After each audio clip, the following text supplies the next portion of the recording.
अच्छा देखिए स्टूडेंट्स, अब मैं आप लोग को proof of law of conservation of linear momentum, ठीक है, using Newton's third law of motion, ये बताने जा रहा हूँ कि law of conservation of momentum before collision after collisions total momentums are equal.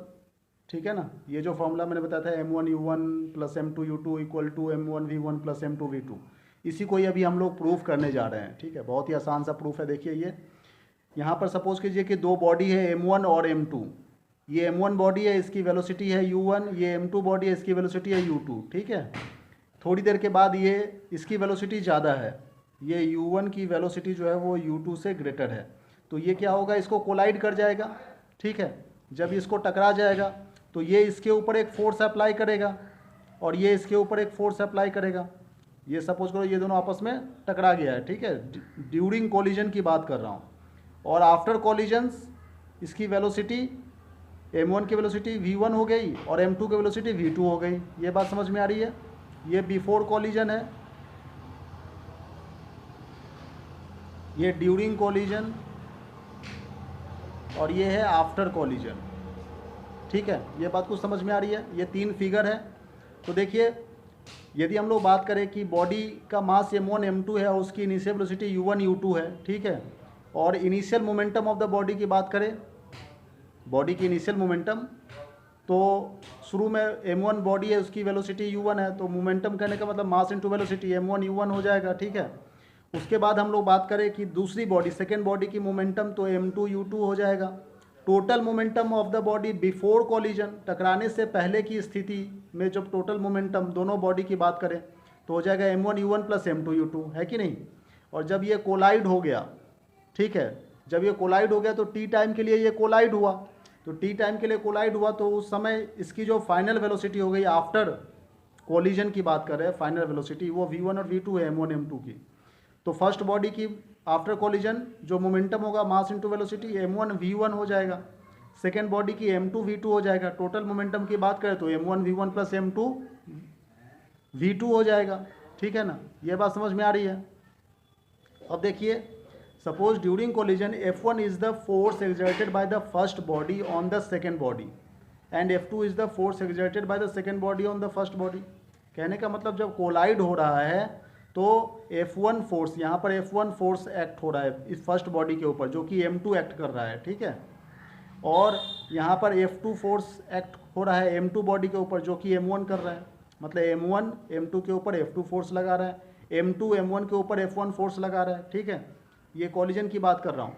तो उस समय using Newton second law of motion हम लोग क्या जानते हैं कि force exerted on the first body equal to rate of change of momentum. Newton second law में क्या बताया गया था कि rate of change of momentum, कोई भी बॉडी हो, फर्स्ट हो सेकेंड हो जो भी हो, तो rate of change of momentum is directly proportional to applied force, है कि नहीं? तो यहाँ पर F1 फोर्स है और चेंज ऑफ मोमेंटम मतलब final momentum minus initial momentum upon time होता है कि नहीं? रेट कहने का मतलब टाइम से डिवाइड कर देते हैं और चेंज कहने का मतलब फाइनल माइनस इनिशियल मोमेंटम का। ठीक है, तो अब हम लोग वैल्यूज पुट करेंगे। यहाँ पर वैल्यूज पुट करके क्या मिल रहा है, ये देखो, ये फाइनल मोमेंटम था m1 v1, इनिशियल मोमेंटम था m1 u1 अपॉन टी, यहाँ पर m1 को कॉमन ले लिए तो क्या हो जाएगा v1 माइनस u1। ठीक है ना, v1 minus u1 upon T हो जा रहा है। ये बात समझ में आ रही है? यहाँ तक फर्स्ट इक्वेशन हो गया ये। अच्छा, सिमिलरली इसी तरीके से हम लोग सेकेंड बॉडी के ऊपर जो फोर्स अप्लाई करें न्यूटन सेकेंड लॉ के according he rate of change of momentum निकाल सकते हैं दूसरी बॉडी का भी, तो F2 भी निकाल सकते हैं। उसी तरीके से final momentum minus initial momentum दूसरी बॉडी की, final momentum m2 v2, initial momentum m2 u2 upon T, m2 को कॉमन ले लीजिए, v2 minus u2 upon T हो जाएगा। ये दूसरा इक्वेशन बन गया। ठीक है, यहाँ तक समझ में आ रहा है? अब देखिए न्यूटन्स थर्ड लॉ क्या कह रहा है कि to every action there is an equal and opposite reaction. ठीक है ना, F2 जो है वो F1 के इक्वल भी है और अपोजिट, ये माइनस साइन हो गया अपोजिट, ये इक्वल साइन तो है ही। न्यूटन्स थर्ड लॉ क्या बताया गया था कि to every action there is an equal and opposite reaction. तो यहाँ पर देखो ये दो बॉडी है F1 और F2, दोनों फोर्स जो इसके ऊपर एक्ट हो रहा है, ठीक है ना, F1 और F2 ये दोनों इक्वल भी है और अपोजिट भी है।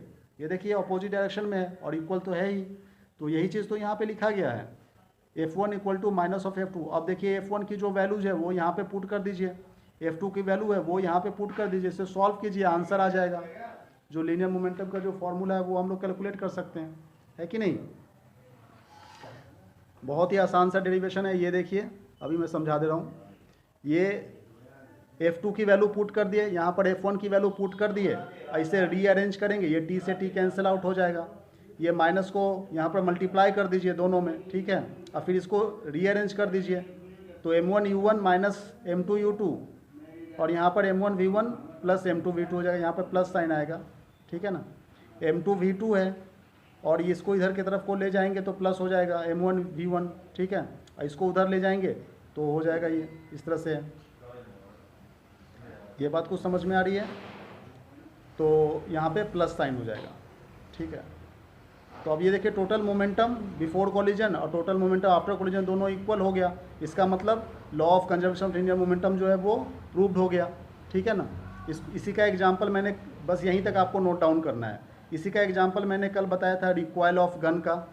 ये एग्जांपल रिकॉइल ऑफ गन का बताया था कि बंदूक है, इसकी वेलोसिटी v1 है जो कि पीछे की तरफ को रिकॉइल कर रही है, ये बुलेट है, इसकी वेलोसिटी आगे की तरफ को मूव कर रही है, तो यहाँ पर mv इक्वल टू mv, मतलब बिफोर फायरिंग और आफ्टर फायरिंग दोनों की मोमेंटम जो है वो इक्वल है। ये इसका एग्जांपल हो गया है कि नहीं? बस, थैंक यू वेरी मच।